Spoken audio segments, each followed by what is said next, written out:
فأنا ناصح لإخواني بالصدع بالحق تبيض وجوههم. السكوت في مسألة الحزبية يضرها، فاصدع بما تؤمر وأعرض عن المشركين.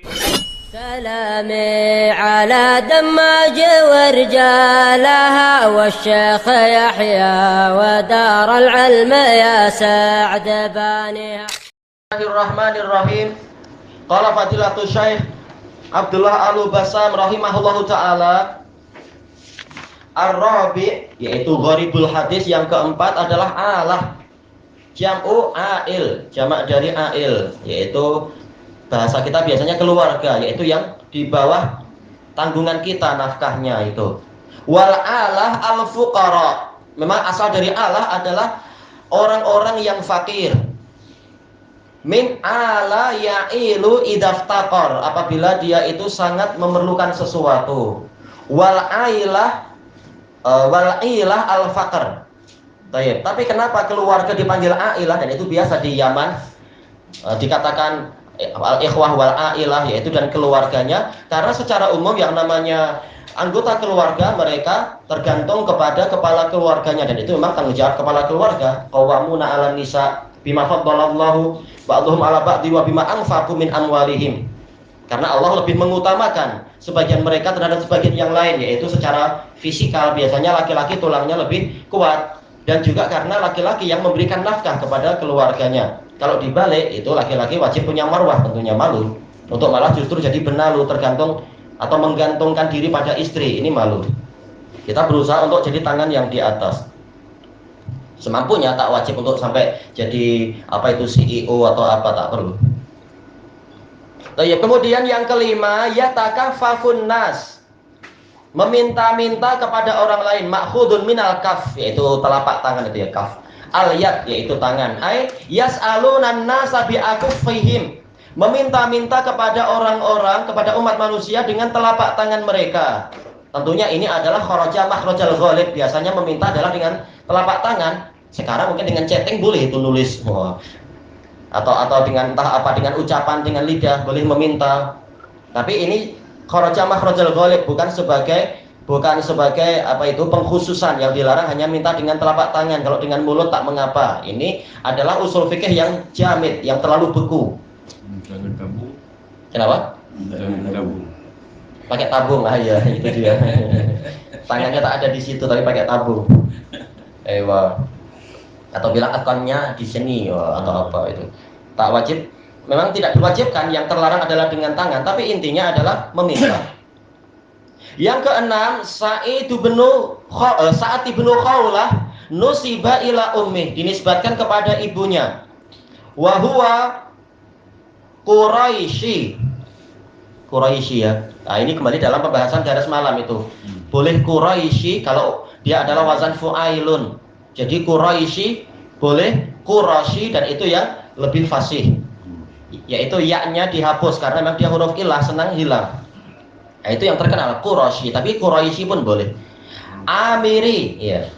Min jama'ati Abi Ubaidah bin Al-Jarrah, yaitu dari kabilahnya Abu Ubaidah ibnul Jarrah.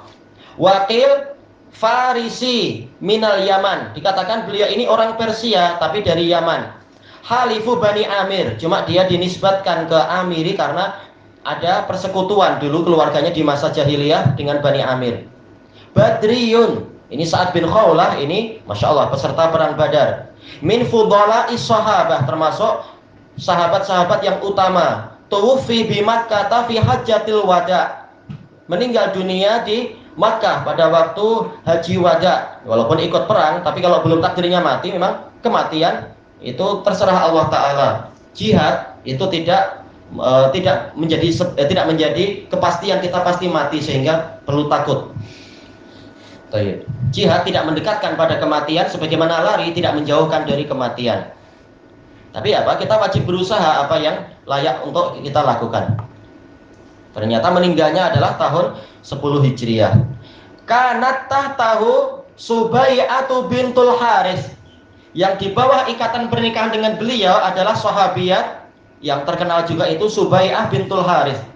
Tuwfi anha wahiyah hamil. Beliau meninggal dunia meninggalkan istrinya itu dalam keadaan istrinya sedang mengandung. Wa qad rasalahu Nabiyyu sallallahu alaihi wasallam. Nabi sallallahu alaihi wasallam mengemukakan duka cita untuknya, li'annahu tuwfi fil baladil lati hajara minha, karena beliau meninggal dunia di negeri yang telah beliau tinggalkan. Hijrahnya itu sudah ditinggalkan. Fada'a sallallahu alaihi wasallam li ashabihi ayyutimma lahum hijratahum. Maka Nabi sallallahu alaihi wasallam berdoa untuk kebaikan para sahabat beliau agar Allah menyempurnakan untuk mereka hijrah mereka. Jelas takdir sudah ada, tiap orang mati di mana itu sudah ada sejak dulu, tapi kita disyariatkan untuk berdoa.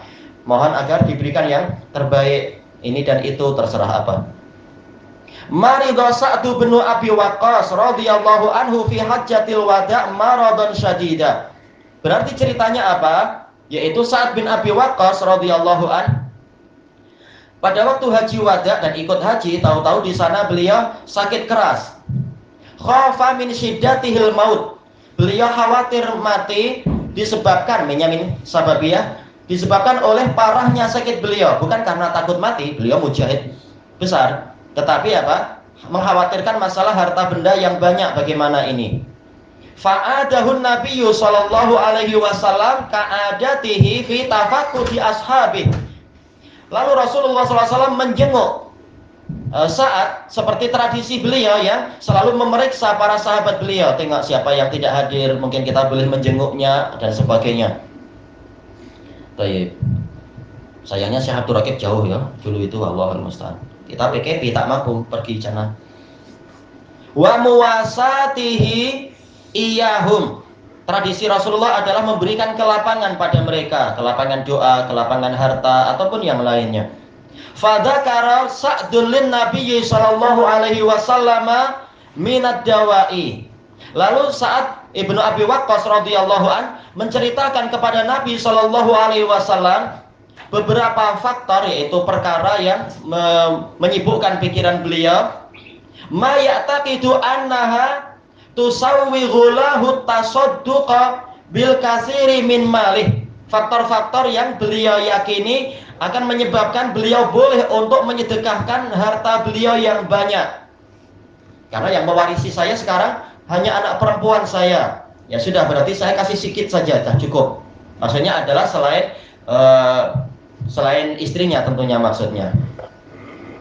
Faqal ya Rasulullah inni qad istadda bil wajah alladzi akhafu minhul maut. Jadi ceritanya secara umum, secara bahasa kita, karena jelas lafadznya tidak seperti ini dalam hadis, tapi ini dengan bahasa syarah. Wahai Rasulullah, sesungguhnya penyakit saya ini sudah semakin parah menimpa saya, yang mana saya khawatir dengan sebab itu saya mati. Wa inni sahibu malin katsir, dan saya memiliki harta yang banyak. Wa innahu laisa minal warasati du'afa alladzi akhsha alaihimul ailah wadh-dhaya.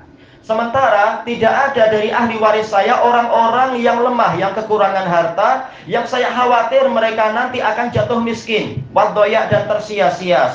Saya tak khawatir. Illa benatan wahidah, kecuali satu anak perempuan saya saja.